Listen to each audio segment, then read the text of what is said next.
আসসালামু আলাইকুম। Hello viewers, সবাই কেমন আছেন? আলহামদুলিল্লাহ আমি অনেক ভালো আছি। আশা করছি আপনারাও অনেক ভালো আছেন। আজকে আবার একটা নতুন রেসিপি নিয়ে চলে আসলাম। এখানে আমি একটি বাটিতে 1 টেবিল চামচ পরিমাণ টক দই অ্যাড করে দিচ্ছি।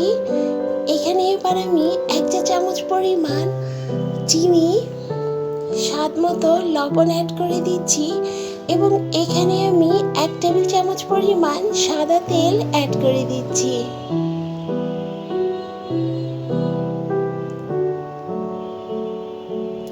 এবার আমি সমস্ত উপকরণগুলো খুব ভালো করে এভাবে একটু মিশিয়ে নিব। এখানে একটু সময় নিয়ে খুব ভালো করে কিন্তু এই চিনি লবণটাকে কিন্তু খুব ভালো করে মিশিয়ে নিতে হবে। তো 2 মিনিট পর্যন্ত এভাবে মিশিয়ে নিলেই কিন্তু খুব ভালো করে মিশিয়ে নেওয়া হয়ে যাবে।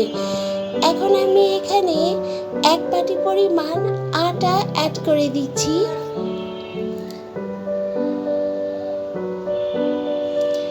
আটাটাকে এবার খুব ভালো করে কিন্তু সমস্ত উপকরণের সাথে মিশিয়ে নিতে হবে।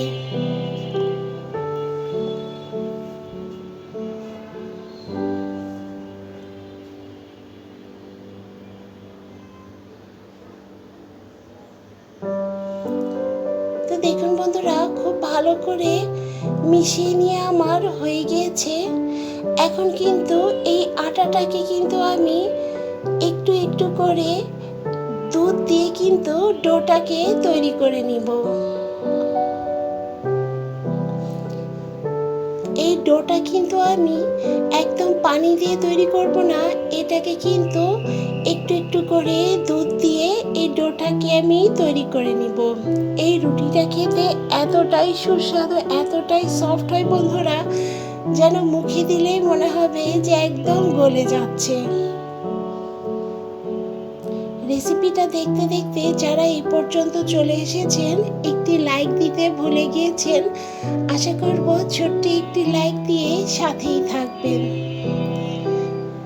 তো দেখুন বন্ধুরা, এইভাবেই কিন্তু আমি একটু একটু করে দুধ দিয়ে কিন্তু এই খামিরটাকে আমি তৈরি করে নিচ্ছি।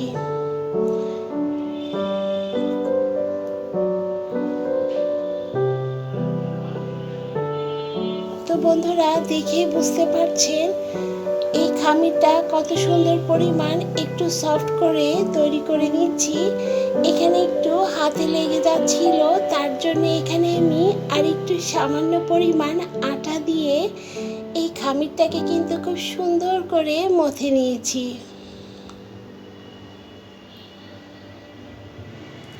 আমার চ্যানেলে যারা নতুন বন্ধুরা, তারা কিন্তু সাবস্ক্রাইব করে পাশের বেল আইকনটি প্রেস করে দিবেন। এমন এমন নতুন রেসিপি আপনার কাছে আগে নোটিফিকেশন চলে যাবে। আর রেসিপিটা ভালো লাগলে শেয়ার করে সবাইকে দেখার সুযোগ করে দিবেন। এখন আমি 10 মিনিটের জন্য সামান্য একটু সাদা তেল মেখে রেস্টে রেখে দিব। 10 মিনিট পরে আমি ফিরে এসেছি এবং এই ডোটাকে আরেকটু মথে নিচ্ছি। জাস্ট 2 মিনিট পরিমাণ এটাকে মথে নিলেই হয়ে যাবে।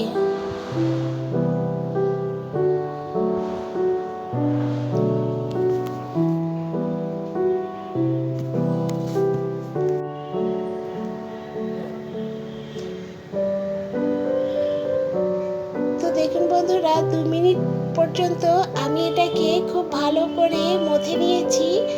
এখন এটাকে একটু লম্বা লম্বা শেপ করে এখন আমি লেচি কেটে নিব।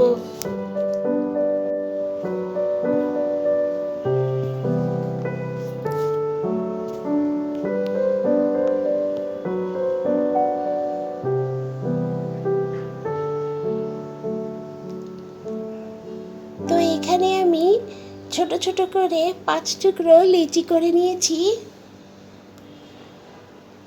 এখন আমি এই লেচিগুলোকে একটু সামান্য পরিমাণ আটা দিয়ে এটাকে আমি বেলে নিব।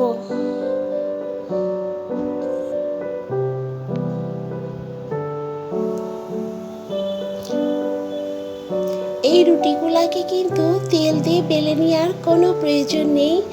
জাস্ট এটাকে একটু আটা মেখে কিন্তু গোল গোল করে আপনারা বেলে নিতে পারবেন। তো দেখুন বন্ধুরা, এই রুটিটাকে কিন্তু না একটু পাতলা হবে না মোটা হবে, জাস্ট এই পরিমাণ কিন্তু একটু গোল গোল করে এটাকে আমি বেলে নিয়েছি। এখন আমি চুলায় একটি তাওয়া বসিয়ে, তাওয়াটা যখন একটু হালকা গরম হয়ে আসবে তখন কিন্তু এখানে আমি রুটি দিয়ে এবার আমি ছেঁকে নিব।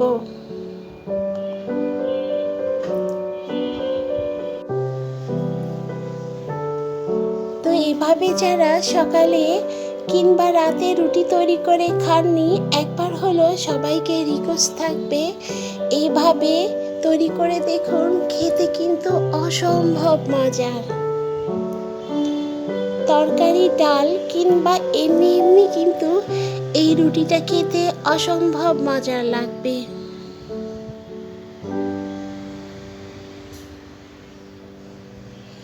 দেখুন বন্ধুরা, এভাবেই কিন্তু আমি সমস্ত রুটিগুলাকে কিন্তু ছেঁকে নিব।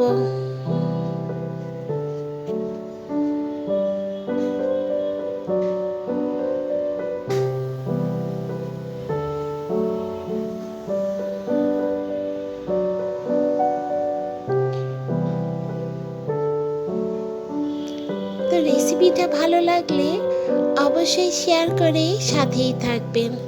আল্লাহ হাফেজ।